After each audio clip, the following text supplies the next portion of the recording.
Chow time. That was the calling we used to hear. You know, that time to go to that chow hall, man. Now listen, woo, the chow hall, man. Before I get to it, man, I remember, I'm so glad I ain't got to deal with, man, just, it's been in the dorm, right? When it was supposed to be in chow hall time.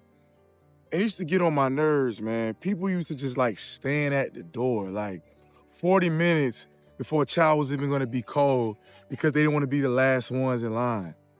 And it just irked my nerves. Like, bro, we all gonna eat, but people just felt like it was so important to get the first tray. I didn't understand it. I couldn't, I just hated it. But man, I remember hearing that time and time for a decade plus in my life. Chow time. Now let me tell you something about the chow hall for those who may not know. The chow hall is the epicenter, holy mecca of the P.A.S. system, right? Because where I was at, Mayo CI, it was very, very dangerous, right? Full of violence, drama, gang wars, etc. So because of this, they had to separate the compound.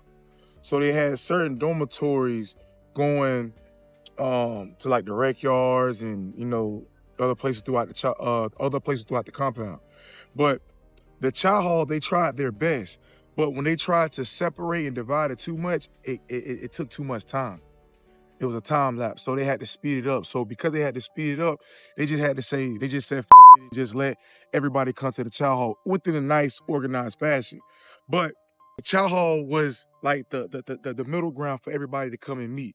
Gang leaders would want to meet with some of the subordinates and talk about the plan. You know, some of the home team that they ain't seen throughout the day and the week. This is their opportunity to, you know, exchange information, what's going on, the 411, all that good stuff. So the chow hall was like, it was always popping, it was always swinging, always deep.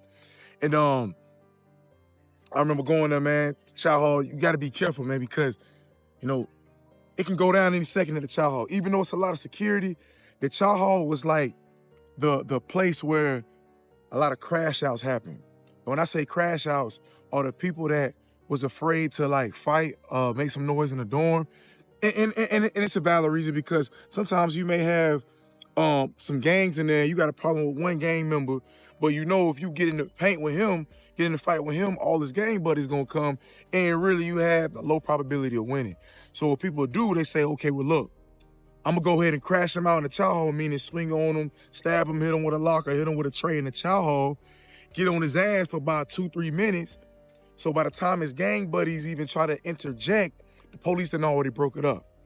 That was the game plan for a lot of crash outs, and that's why we call it crashing out, because in their mind they know they're gonna go to the box, and you know have a great chance. Once they go in the box, they tell the person or CEO, hey, what's all transpired? What's the reason behind doing it? Hey, I'm in fear for my life. A lot of gangs, they trying to do this, trying to do that, and 9 out of 10 they will get you off the compound. Now it's been certain instances I seen that it didn't work. You know, it crashed out on the gang member or somebody with some high influence on the compound, and they end up putting that person back on the compound, and Lord, you know, it wasn't pretty for that person. You get what I'm saying? But that's very rare. 9 out of 10, usually, if you tell the people that you in fear of your life, the reason why you done it was behind because it was a gang member, you knew that this was the only way you could protect yourself, et cetera, et cetera. 9 out of 10, they will get you off the compound, right? But here's the thing, though. Depending on who it is, how much clout they have in the P.A.S. system, as in general, he can send word to another institution, man, and still get you hit. Some of the big bosses, man, I'm gonna make another video about how these gangs operate, man, because you got some gang leaders, man, that really have this power that can make stuff like that happen. But anyway, back to the chow hall, man. But on a positive aspect, man, chow hall was like the fun time. You get to see all your partners, you know, talk, break bread. Sometimes the food was hit or miss. You know, sometimes, depending on who the cook was, the food was good. It was pleasant, exquisite. Never exquisite, but I guess it was better than certain days. You know, it was a hit or miss. But you know, it was a fast pace. Now, one thing about the chow hall, man, your ass literally got 3 minutes to eat.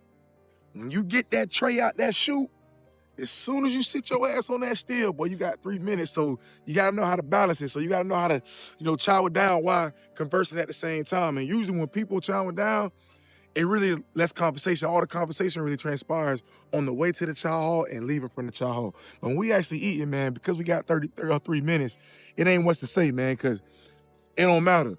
Especially if it's a nasty CO, he might give you 2 minutes, man. They get real petty, man. They like to flex their muscles, want to flex their authority. So if they see you talking, they'll cut you 3 minutes short to 1 minute. Hey, get out. You like, what that mean? Hey, get out. You like, oh, hey, you get to finish my basket. You know, and that happened to me a couple times. I ain't gonna lie, I fell victim of that. I running my mouth, you know, excited to see my dog, see the home team, had to relay some information to him, and guess what? Hey, get out. I'm like, hey, bro, I ain't, you know what I'm saying? I ain't get to finish my entree. Get out. And, you know, I tried to buck a little bit, but guess what? You want a DR? I don't want no DR, sir, so I had to get up out of that. DR is a disciplinary report that they write you up. And reason why nobody don't want it, because it can affect your game time. It can, you know, lead you in confinement, stuff like that. So, you know, I didn't want my time played with, so I comply. But, you know, you don't never want to be on that end of the spectrum, man, because especially when you hungry. Oh, man, you ain't got no canteen. And talking about throw your tray away, and you know you only got a couple bites, and you know, boy, it's gonna be crunch time around about 8 o'clock, 9 o'clock at night. Man. But yeah.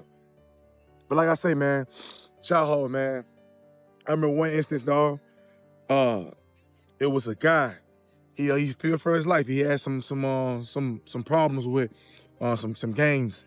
And he had no choice, man. He felt the only way he could have a shot of surviving or you know, making it out is if he crashed out on one of the gang members. And he did that, man. I remember, man, he got that tray, man. The dude he attacked, man. I'm talking about, dog, he just hit him with that plastic tray. Bam! Hit him about two, 3 good times. I know the dude nose had to be broke. Blood everywhere profusely. He just went and tearing him up. Bam, bam, bam. You know, the officers grabbing him, putting him on the full Nelson, slamming him. Mason, you know what I'm saying? Everybody in there coughing. You know what I'm saying? Stuff like that. Cause that Mason prison real strong, man. But that's how the chow hall was, man. The chow hall, like I say, man, the chow hall, it was just like the Mecca. It was the place. It was the middle ground for everybody to come and congregate, you know, exchange information, stuff like that. I don't miss it at all, man. Listen, if you watching right now, stay your ass out of prison. It's not for you. It's not for nobody. I was fortunate to transition a negative to a positive, but that was very challenging in itself, man. But that's your 4-1 on the chow hall, man.